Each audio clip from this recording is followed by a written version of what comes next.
Founded in 1729, Arlington Street continues today as a gathering place for progressive people of faith in the greater Boston area and beyond. We are located at the corner of Arlington and Boylston Streets, across from the Public Garden in Boston, Massachusetts. Arlington Street Church, gathered in love and service for justice and peace. It seems that for as long as we humans have been around and making stories about how to behave, we faced these two questions. How should we behave toward one another? And what will become of us long term? When we die, what lives on? In a lot of mythical and religious traditions, those questions are linked, as they are in today's story of Bacchus and Philemon. This story says, we'll be rewarded in death if we do the right thing in relationship with other people while we're alive. In their case, the story serves to remind the people of the fact that the gods will be the judge, and that there can be a great reward if those gods are pleased. Now, we might be far from any concrete belief in Jupiter and Mercury. And this myth is often lifted up as a great love story for Bacchus and Philemon because it ends with their eternal union, that reward. But it's also a great love story about what can happen in community. What's possible when we create a love among us that's so deep and so true that it can't help but reach beyond itself. If only it were as easy as the story implies. Open your door to a stranger and you'll be rewarded with miracles right in that very moment and that eternal union when you die. Now, most religious and cultural traditions have story upon story to tell their people that it is good to offer hospitality. And you might wonder why, given the obviousness of the moral and spiritual lesson, there are so many stories. And usually, my friends, when there are a lot of stories, it means that we're not taking the lesson very well. So as much as we agree that welcome is a good thing, we have a hard time doing it. So what our mythic stories don't capture in that straight line between welcome and reward are the very real and complicated decisions we're faced with when the world feels dangerous and uncertain. As our idyllic couple, we may presume that Bacchus and Philemon lived in utter devotion to each other, in effortless agreement. But anyone who's lived with another human, romantically or not, knows that it's not that simple. Imagine that Bacchus and Philemon were quietly sitting on their sofa when those strangers knocked, immersed in reading or mending or playing a game of cards or whittling or whatever it was folks did in that time. And at the sound of the door, perhaps one of them jumped up. The other groaned at the interruption. We don't hear the brief bout of bickering about whether or not to answer, or how annoying it might have been to Bacchus when Philemon ran to the door like a puppy and then obligated her to serve whoever entered. Or maybe it was Bacchus who loved to bring anyone in who knocked, and Philemon who wanted to protect his peace after a long day. Maybe over the time, the old couple had figured out what suited them both to survive and arrive at what happened on that particular day. Years, maybe decades of hashing it out to arrive at that spirit of welcome that looked effortless, that spirit that let them entertain gods unaware. Now, as a faith community, we share and proclaim a strong value of opening our hearts and this church home to people of all kinds. We begin our service with that spirit every Sunday. We sing about it every week, multiple times. And just like all of the values we share that matter in the world, sometimes they come up against real and important questions of how to live in our times. What does our value of welcoming the stranger call us to and ask of us now? With the resources we have of this beautiful and complicated building, in this beautiful and complicated city, in this beautiful and complicated nation. You get the idea. Now, you may have heard that this congregation is one of 167 Massachusetts nonprofits and faith communities that received a grant recently to protect us against hate crimes by investing in our security infrastructure. As I prepared our grant application last fall, I collected stories of times in relatively recent years when the congregation came under threat due to our commitment to offering loving embrace for those who are marginalized, to activating for racial justice, for peace, for reproductive justice, and of course, for same-gender relationships and gender identities that go far beyond the binary. The stories I heard from you all were sobering and also affirming. There was the one time when the service was interrupted by religious conservatives who unfurled a banner and began to walk up the center aisle as Reverend Kim was preaching, but were quickly met by an equal and opposite force of folks walking them back out, ushering them to the great doors and out of the sanctuary. And a Christmas Eve service when folks were shouting outside about the sin and depravity they believed was inside our walls, when ushers found a safe way to guide worshipers into the service and then to block the doors when protesters attempted to enter. One of those ushers apparently lost a shoe in the melee, a small price to pay to preserve the sacredness of this worship space. And in each of those cases, those of you who shared your stories with me also radiated pride at having kept this community from harm without violence or police intervention. Alongside those dramatic, but thankfully only occasionally serious incidents of threat, we have our desire for this building, our spiritual home, to be a place of welcome, of refuge, of support for everyone in need.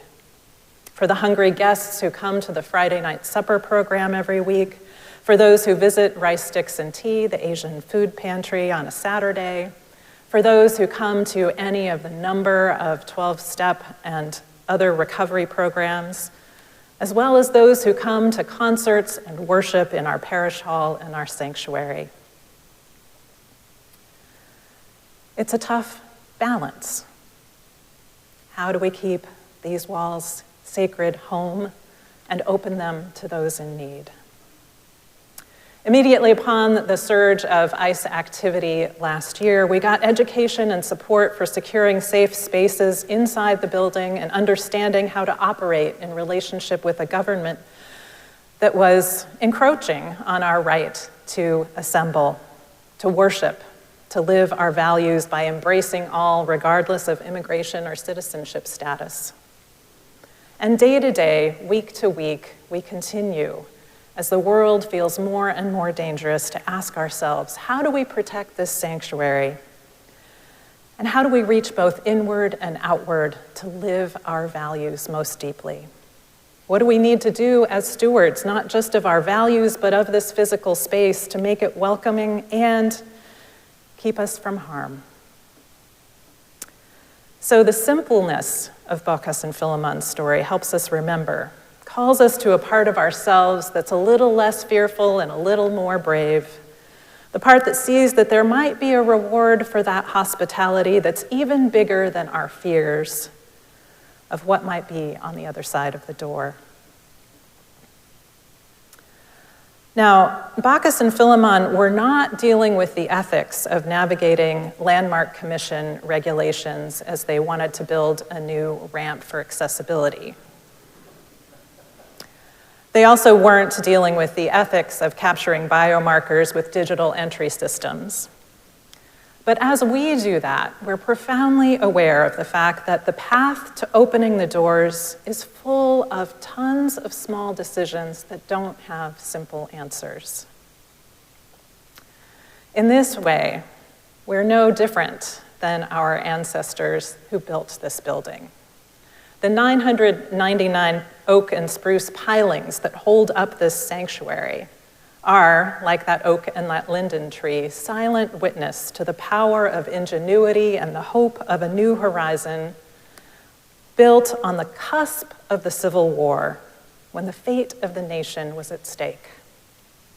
I'm imagining that even with the generous funding from the Honeywell family, there were some tense committee meetings about whether this was a good idea. The wood of the pews in which you sit, first owned by the wealthiest members and then contentiously taken back for free and open seating for all who came. Those pews are silent witness to how we move and grow, sometimes kicking and screaming, sometimes through conflict, into wider welcome.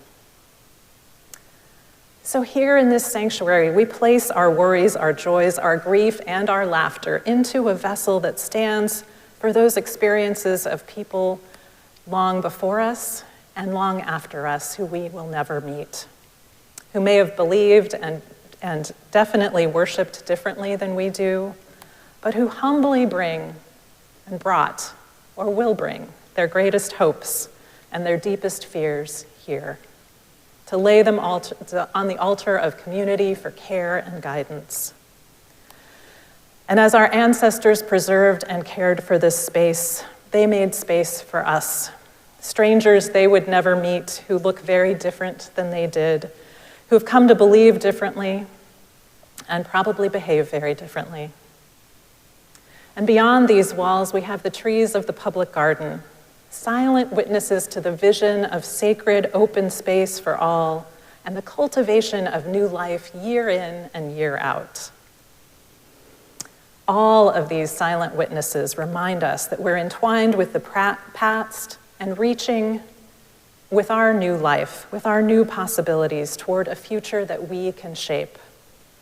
They remind us that our times are not the only ones when people faced complicated decisions about welcome, about community, about what it means to leave a legacy for the future.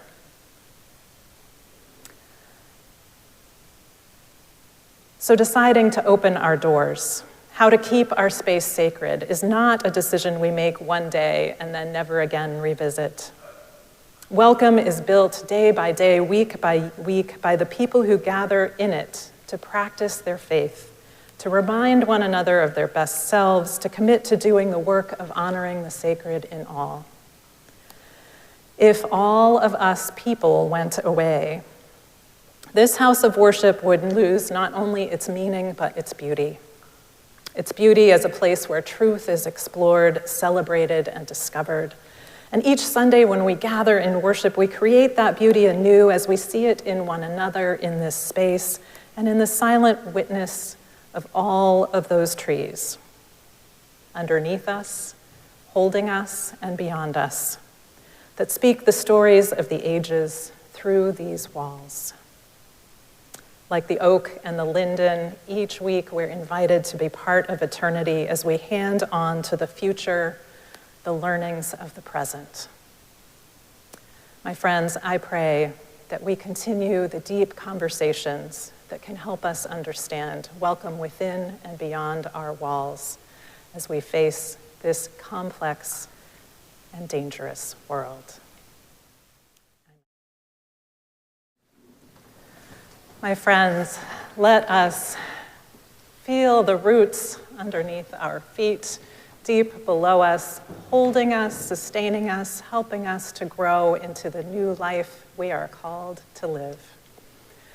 Help us listen to one another, to the sound of the water, to the rushing of the wind, to know what we are called to do and be, to live our value of generous welcome, open hospitality, new life and new possibility for this hurting world.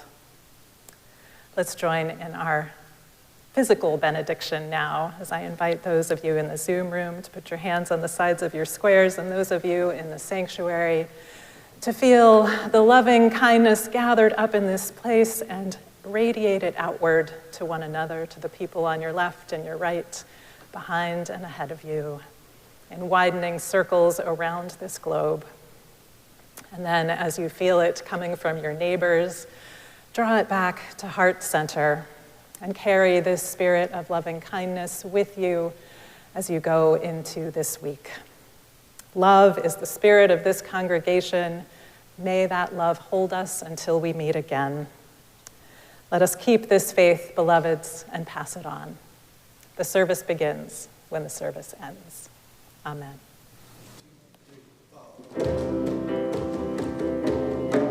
And we will care for each other as the world around us unravels, and we will tend to the spark of hope that lives within our beating hearts. And we are here now in this present moment, lifting our voices and hearts. And we are here now, we have come together, we are tending the spark of hope.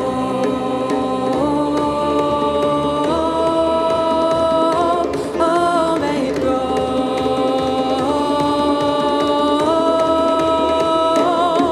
And we will care for each other as the world around us unravels, and we will tend to the spark of hope that lives within our beating hearts. And we are here now in this present moment, lifting our voices and hearts. And we are here now, we have come together, we are tending the spark of hope.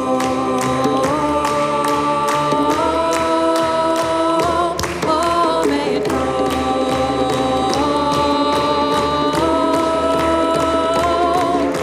Of hope.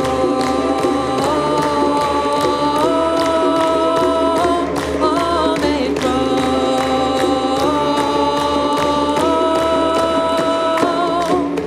And we will care for each other.